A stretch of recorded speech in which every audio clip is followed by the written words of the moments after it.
Capítulo 2, seção 11. A prisão em Jerusalém.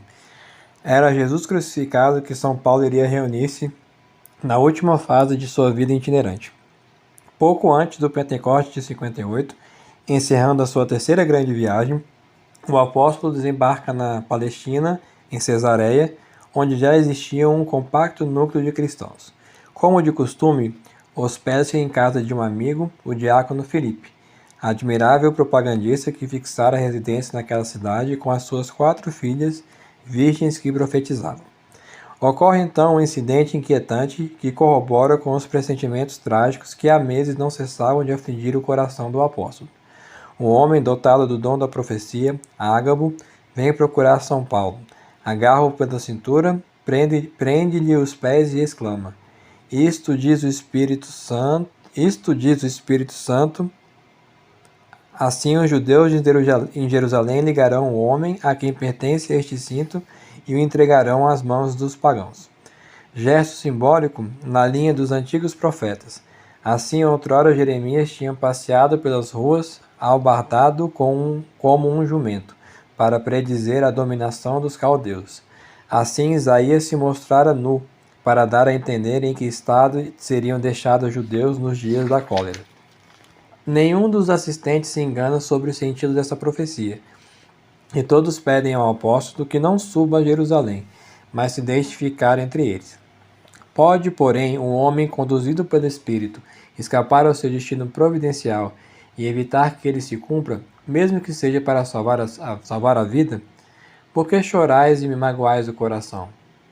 Pois eu já estou preparado não só para ser preso, mas também para morrer em Jerusalém pelo nome do Senhor Jesus. A comunidade dos fiéis compreende então o sentido desse sacrifício, e de coração apertado todos murmuram: faça-se a vontade do Senhor. A profecia de Ágabo não tardaria a realizar-se. Ao subir à cidade santa, Paulo tem 2 preocupações: a de que pode tornar-se mais ou menos suspeitos aos chefes da igreja de Jerusalém, que, como vimos, se haviam conservado judaizantes, e a de que a sua presença provoque uma crise violenta entre os fanáticos da antiga lei. O primeiro receio não tinha fundamento. Ao chegar a Jerusalém, o apóstolo foi prestar contas a Tiago, irmão do Senhor, do que tinha feito fora da Palestina. Depois de tê-lo ouvido, o colégio dos anciãos louvou a Deus e felicitou o apóstolo, mas preveniram-no de que tinha adversários na comunidade cristã da cidade e de que, para apaziguá-los, seria melhor dar-lhes uma prova pública da sua fidelidade à lei mosaica, ao que Paulo prudentemente se submeteu, fazendo um retiro de Nazir. Os Nazirs eram homens que se consagravam ao Senhor, fazendo 3 votos: o de não cortarem o cabelo, o de não beberem vinho e de não terem relações sexuais. Parece que no tempo de Cristo esses votos eram temporários. Tem-se procurado saber se Jesus não teria sido um Nazir. É muito pouco provável, ao contrário de João Batista. Onde é que eu estava? Aqui. O outro perigo, porém, era infelizmente muito certo. A simples vista daquele que trabalhara contra a Torá irritou os judeus formalistas, principalmente os da Ásia Menor, aos quais o apóstolo se opusera tantas vezes no decurso de suas viagens.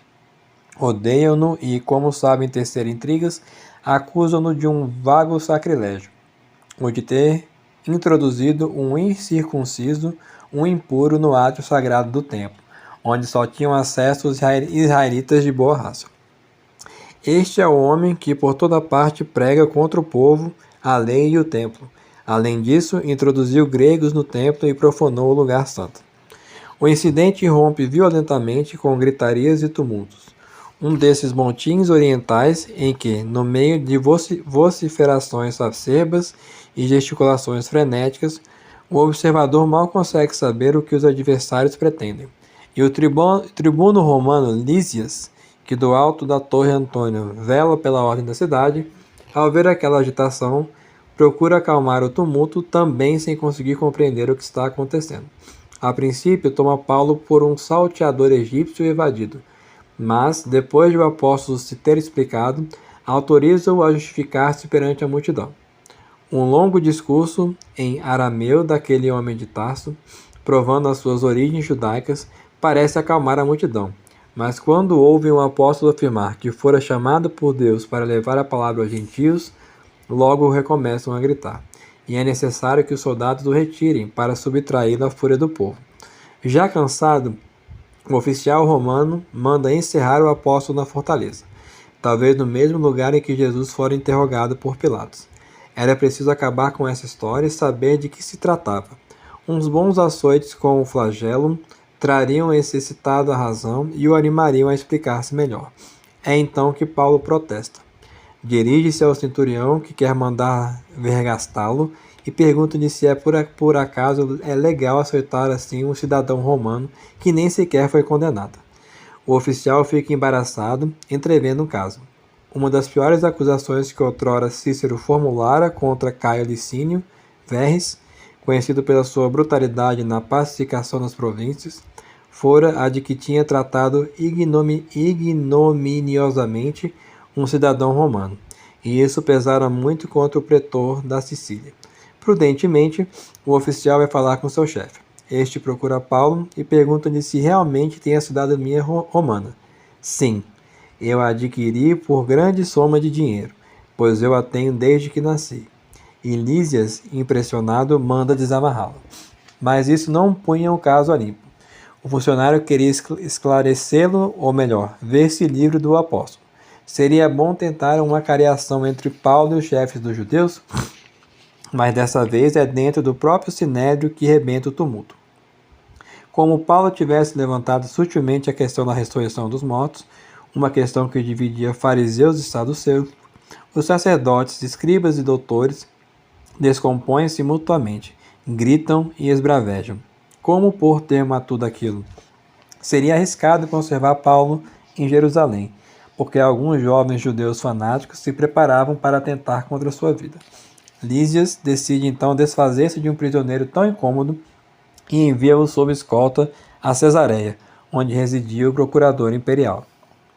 O procurador, chamado Félix, era irmão de Palas, o célebre liberto do imperador Cláudio, que Tácito descreve como cruel e devasso, exercendo o poder real com a alma de escravo.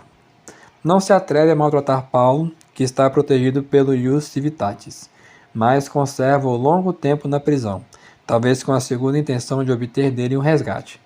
Depois Félix é substituído por Festo, um homem reto, mais fraco, que não se atreve a soltar o prisioneiro e pensa em desembaraçar-se dele, enviando-o de volta a Jerusalém, o que provavelmente acarretaria sua morte. A permanência de São Paulo em Cesareia é relatada muito brevemente nos Atos. É provável que se tenha dado durante os 2 anos em que Lucas, companheiro fiel do apóstolo, interrogou testemunhas diretas e resumiu os materiais que 3 anos mais tarde, em 63, iriam servir em Roma para redigir o seu evangelho. Que mais? Há um incidente que revela o prestígio de que São Paulo gozava nessa altura. No momento em que ia deixar Cesareia, Agripa II, o príncipe herodiano, desembarcou ali com a sua irmã Berenice. Levado por essa curiosidade mórbida que os membros das sociedades em vias de extinguir-se sentem pelos homens que os suplantarão, quis ver imediatamente um homem cujo nome andava na boca de todos. A conversa entre o apóstolo e o reizinho é bastante curiosa. Paulo narra sua conversão e fala da sua vocação para Deus. O procurador romano Festo, que assistia à cena, encolhe os ombros. Estás louco, Paulo? O teu muito saber tira-te o juízo. O apóstolo volta-se para Agripa. Tu és judeu, ó rei, e crês nos profetas, não é verdade? Será então loucura crer como eu numa missão imposta pelo Senhor? Apanhado em falso, Agripa sente-se embaraçada. Não quer mostrar-se infiel à sua raça, mas também não quer passar por idiota aos olhos dos romanos. E não encontra outra saída senão um gracejo. Por pouco não me persuades a fazer-me cristão. Me perdi aqui. Onde é que eu tô? Aqui. Nesse momento, usando de sua prerrogativa de cidadão e cansado da lentidão do pseudo-processo, Paulo apela a César e exige que o mandem a Roma. Realiza-se então, entre o outono de 60 e a primavera de 61, essa viagem pitoresca, romanesca, fecunda de peripécias, que nos é relatada pelos Atos, capítulo 27. em páginas que contêm tantos dados sobre a navegação antiga que o almirante inglês Nelson declarou quase ter aprendido nelas o seu ofício. Sob a custódia de um simpático centurião chamado Júlio e de uma forte escolta de legionários, o apóstolo deixa Cesareia. Lucas é seu companheiro de viagem, assim como outro dos fiéis chamado Aristarco.